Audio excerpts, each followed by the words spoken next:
বুধবার মকর সংক্রান্তির দিন সকাল থেকেই শুরু হয়েছে গঙ্গাসাগরে পুণ্যস্নান। দেশ ও বিদেশ থেকে আসা লক্ষ লক্ষ পুণ্যার্থী ইতিমধ্যে যোগ দিয়েছেন এই ধার্মিক উৎসবে। এই ভক্তদের পরিষেবা দেওয়ার ক্ষেত্রে উল্লেখযোগ্য ভূমিকা পালন করেছে গঙ্গা মিশন। পুণ্যার্থীদের চিকিৎসা, ওষুধ, ভোগ দেওয়ার ব্যবস্থা করা হয়েছে। মেলা প্রাঙ্গণে উপস্থিত রয়েছেন গঙ্গা মিশনের ন্যাশনাল সেক্রেটারি প্রহ্লাদ রায় গোয়েঙ্কা। তিনি গঙ্গা মিশনের লক্ষ্য ও উদ্দেশ্য নিয়ে বলেন, গঙ্গা মিশনের আমাদের মুখ্য তিন উদ্দেশ্য। প্রথম আছে প্রচার প্রসার, মানুষকে জানিয়ে দেওয়াটা গঙ্গা এক ইম্পর্টেন্ট নদী আছে আমাদের জীবনের জন্য।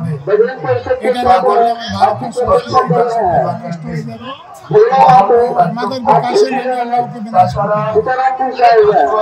ওর জন্য আমরা জায়গায় জায়গায় পোস্টার লাগাই, ব্যানার লাগাই, মানুষের কাছে যাই, সেমিনার করি, ন্যাশনাল লেভেলে, স্টেট লেভেলে, ডিস্ট্রিক্ট লেভেলে, টাউন লেভেলে মানুষটা গঙ্গার প্রতি একটু সচেতন। আমরা 2010 থেকে গঙ্গা মিশন করছি। আমি হ্যাপি, বাঙাল 2010 আগে গঙ্গা জানতো না, কিন্তু এখন গঙ্গা সবার মাথাতে এসে এটা মানুষের মাথাতে বসে যাবে। গঙ্গাকে বাঁচাতে গেলেই আমি বাঁচতে পারবো, তাহলে আর সরকার বাধ্য হবে, যে কোনো পার্টি হবে গঙ্গাকে বাঁচাবার জন্য। পাশাপাশি গঙ্গাসাগর মেলাকে জাতীয় মেলার স্বীকৃতি না দেওয়ার জন্য কেন্দ্র সরকারের কড়া সমালোচনা করেন। মানুষ গঙ্গা মিশন দেখবে, এর কি উদ্দেশ্য আছে।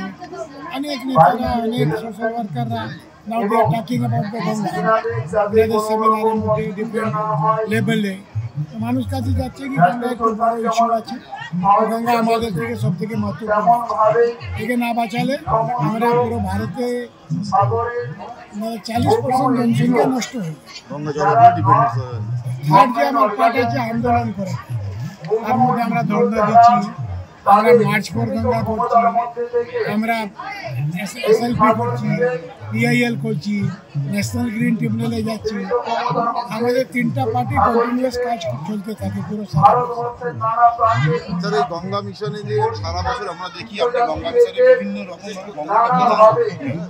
গঙ্গাসাগর মেলা, আপনার এই যে রাজ্যের মুখ্যমন্ত্রী মমতা বন্দ্যোপাধ্যায় এটা ভালো বলে দরকার কি আছে? যারা কেন্দ্রে বোঝে আছে ওদের বোধ নেই কি? কেন আমরা বলবো আর ওরা দিবে? ওরা নিজে দিবে না কেন? They are the public is not their choice. They are the choice of the public. মুখ্যমন্ত্রী বলো, আমি বলো, কাউকে বলার কি দরকার আছে? ওরা এখানে মঞ্চ করে ভাষণ দিচ্ছে, একে অন্তরাষ্ট্রীয় মেলে ঘোষিত করছে না কেন? আমাদের কি অভাব আছে? কোন ভারতে কোন লোক আসলো না, বিদেশে লোক আজকে কুম্ভকে কত ফ্যাসিলিটি করে দিল, কেন্দ্র সরকার না দিলে এখানে কি করে কাজ হবে? এটা কিন্তু লজ্জার ব্যাপার। মেলা প্রাঙ্গণে উপস্থিত ছিলেন গঙ্গা মিশন প্রকল্পের অন্যতম সদস্য অনুকূল দাস।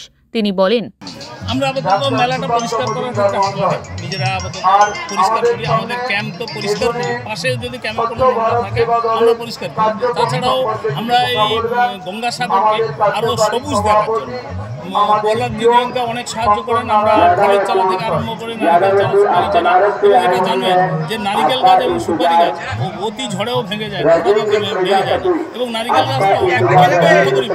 আমরা প্রতি বছরই গঙ্গা মিশনের মাধ্যমে এখানে প্রায় 2000, 3000, 4000, 5000 নারিকেল চারা দিয়ে থাকি, 10,000 সুপারি চারা দিয়ে থাকি। তাছাড়া গরিব চাষিরা যারা ধরুন পঙ্ক উদ্ধার করতে পারছেন, গভর্নমেন্টের স্কিম হচ্ছে নতুন পুকুর কেটে দেয় কিন্তু পঙ্ক উদ্ধার হয়। আমরা প্রহ্লাদ গোয়েঙ্কাজির মাধ্যমে আমরা কিছু কিছু পঙ্ক উদ্ধারও করি, আর তাছাড়া ফ্রিতে আমরা ছেলেদের এডুকেশনের জন্য বইটাই দিই। ইতিমধ্যেই 2000-এরও বেশি মানুষের চিকিৎসা করা হয়েছে মিশনের পক্ষ থেকে বলে জানা গিয়েছে। প্রশাসন সূত্রে জানা গিয়েছে, 1 জানুয়ারি থেকে 12 জানুয়ারি পর্যন্ত 42 লক্ষ মানুষ গঙ্গাসাগরে এসেছেন। বারবার গঙ্গাসাগর সেই গঙ্গাসাগরের প্রতি বছর এখানে হাজার হাজার মানুষ তীর্থার্থী আসেন এবং তাদের সেবা দেওয়ার জন্য গঙ্গা মিশন থেকে প্রতি বছরও নয় এবছরও করা হয়েছে তীর্থার্থীদের জন্য বিশেষ ব্যবস্থা এবং তাদের দেওয়া হচ্ছে দাতব্য চিকিৎসা। আসা কোনো পুণ্যার্থী যদি অসুস্থ হয় তাদের প্রাথমিক চিকিৎসা ব্যবস্থা গঙ্গা মিশন প্রতি বছর করে থাকে, এবছরও ব্যতিক্রম ভালো হয়নি। এবং তার সাথে পুণ্যার্থীদের খিচুড়ি ভোগ প্রসাদ বিতরণ করছেন এবং গঙ্গা মিশন কর্ণধার প্রহ্লাদজি গোয়েঙ্কা উনি নিজে আছেন এবং নিজে যিনি দেখছেন তদারকি করছেন। গঙ্গাসাগর থেকে সঞ্জয় মাঝি, ওঙ্কার বাংলা।